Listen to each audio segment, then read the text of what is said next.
last night's game ended up being better than I thought because, the Buccaneers offense to a certain extent has one hand tied behind their back without Mike Evans and Chris Godwin.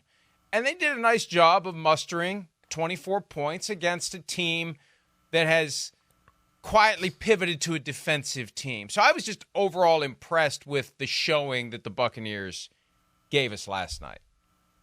Yeah, and I think a lot of credit goes to offensive coordinator Liam Cohen.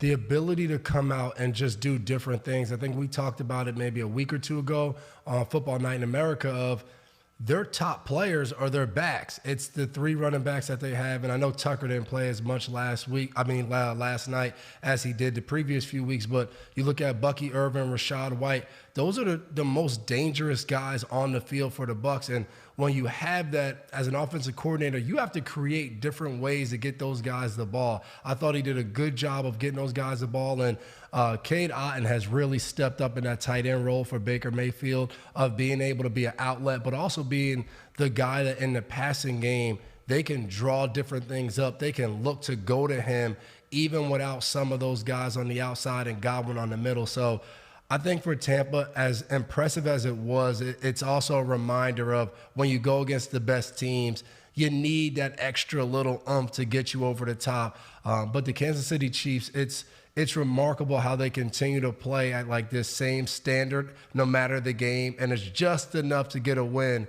But again, I have to go back to what you just said. It was impressive for Tampa. I just don't know where they turn now going forward to try to get wins and not just play a close game and continue to fight.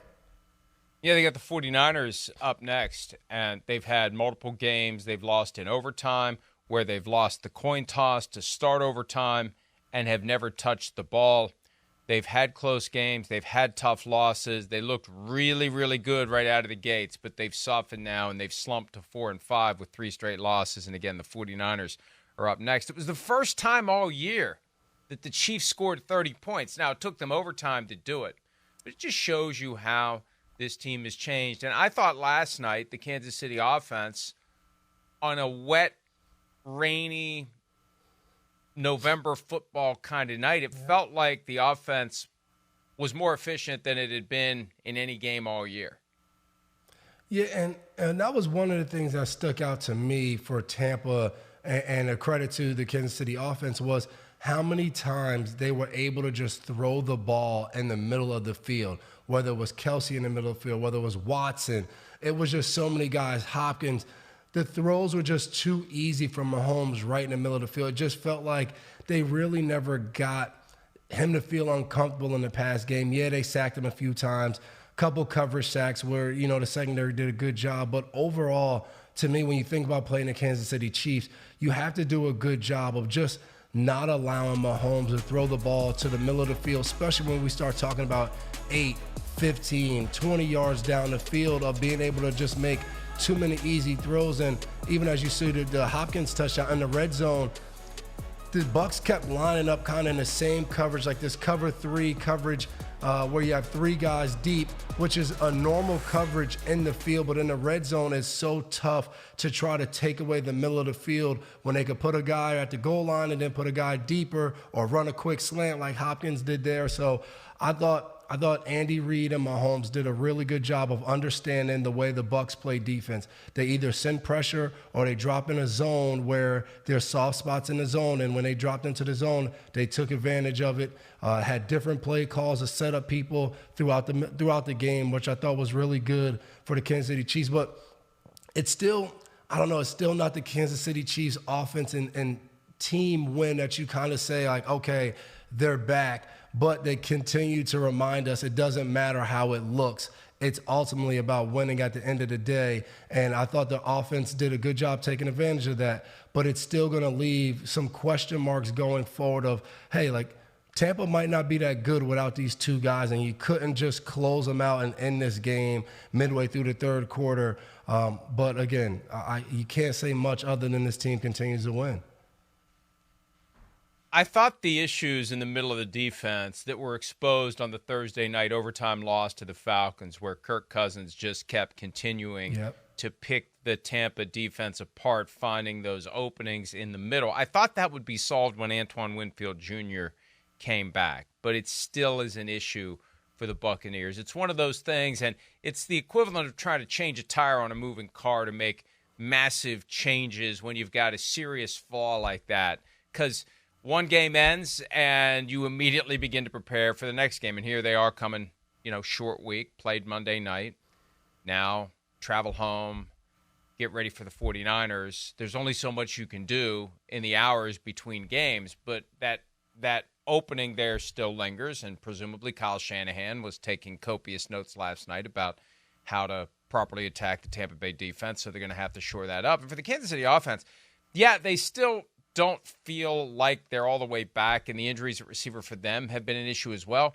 Travis Kelce set a regular season single-game record with 14 catches, personal best, matching his all-time single-game high of 14 in that playoff win over Jacksonville a couple of years ago.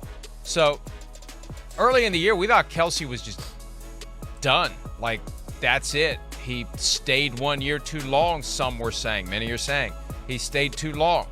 And now he looked like vintage Kelce last night. And it might just be, I don't know. I feel like these guys love their lives in the offseason more than usual. And maybe it took him a couple of months of regular season football to really get back in the kind of shape that in past years he was in right out of the gates. Yeah, and that's what sticks out to me. You look at Kelce, 14 catches, Hopkins, 8 catches in this game, and you come into the game, and I get it, like you just said, Kelce hasn't been his normal self, but you come into the game and you're just like, okay, these are the two guys, and I'll say the number one guy on the hit list has to be Kelce. So you just think about how do you take him away, and it's a reminder, and Coach Belichick used to tell us all the time, it's a long season. So yes, Kelce, whatever you want to kind of credit it to, wasn't ready or just didn't get as involved in the offense in the beginning. Maybe more of an emphasis went to getting the ball to Rashee Rice and drawing up some plays to Worthy and getting the run game going with Pacheco. So Kelce kind of fell down the list, or maybe he wasn't, in the best shape, whatever you want to say. But it shows that this is a long season, and credit to Kelce, even in the midst of all that. He was asked about it over and over again. He just said, I got to keep playing. We got to keep going. Things are going to get better. There was no panic. He said, I have to be better. And that's what he's done. This team is built around guys stepping up, Kelce making plays. And when you see receiver after receiver go out, Kelce's like, hey, it's Monday night. Don't forget about me. I can still make plays. I can get open. And that's always what every analyst talks about. Why it's so hard to play zone coverage against the Chiefs is it showed early in the game. Kelce's running vertical up the field. Looks like he's supposed to break out and run towards the sideline. He sees the zone coverage, takes a step to the sideline, and then just sits down. Mahomes sees it the same way he sees it, finds him in the middle of the defense, turns around, picks up yardage. And that's why it's so hard. And a credit to Kelce, too, to the point of, hey, I don't have all the physical tools that I used to have. No player continues to have every tool as they get older. But his smarts, his understanding of reading defenses is at an all-time high. And when you do that and you play against teams that are not going to sit there and play man-to-man every single snap, you're going to be able to make plays and get open. Maybe not every single week, but the weeks that they need you, Kelce seems to always do that. And like you said, and getting back to your point about Tampa, the thing is, yes, each week you don't have enough time to kind of implement a whole new defense. But I do think as a staff and as players, you have to look and see what's hurting you. Because whatever is hurting you is going to continue to show up week after week after week. So you play the Falcons. Kirk Cousins has 500 yards passing, and now the middle of your defense is the number one attack spot for every single team. And then you fast forward. You play the Baltimore Ravens. You get out to a 10-0 lead. Look like you're moving. They're able to make plays, finding guys over the middle. Lamar scrambling. You come back. You play Atlanta again. They're able to make some more plays, game-winning plays now against Kansas City. So no matter what, it's a short week. They have to maybe put in another defense or maybe two defensive coverages that take that away. And even though they'll be weak somewhere else, you have to make a team go to something else, not plan for something all week and then be able to attack it and it be the number one thing they attack in the game. You can't do that week after week because he's just going to end up with another loss. Sounds like the old Belichick chess match, which was pretty simple. Take away what the other offense does best, force them to do things they don't like to do, or maybe, as you're putting it, do things, they're not ready to do. They come in thinking this is going to be there. It's not. Now we got to adjust on the fly. And when you adjust on the fly, there's a chance there's going to be some problems. And it's not going to be as smooth because it's not the thing you were planning to do. It's not the thing you thought was going to be there. And I could see it becoming a weird mental exercise where it's like, well, let's make them think we're taking this away, but let's actually take this away. Or we think this is open, but they're going to take it away, so we're going to do the thing that we think will be open when they try to take it away. Like, when are the Buccaneers going to wake up and take away the thing that we've seen exploited? And then the question becomes, are they physically capable? That's where my concern is. I get what you're saying. Okay, we're going to have to redeploy our 11 players on defense to plug this gaping hole in the middle of the field. But maybe it's not about the scheme. Maybe it's just about, and I hate to say this without fully studying it and coming to a conclusion, but you have to at least have on the radar screen the possibility that the guys aren't good enough to do it, that they're trying. That's always an element. And to me, I thought they could have taken McCollum, their bigger corner, and decided, hey, you're just going to go to the same side as Hopkins to try to limit some of the plays he was able to make. Even at the end of the game, he catches a pass, he turns up the field, makes somebody miss. I thought that was something they could do a little bit different. But I do think overall, like, you have a older linebacker in Levante David. KJ Britt is more of a downhill run-stopping player. So how you kind of try to blend that in and make it work for your defense, I think is harder. And I will say the one thing that sticks out is Antoine Winfield Jr. a year ago made a lot of game-changing plays. It was interceptions, it was punch-outs, it was turnover type of plays.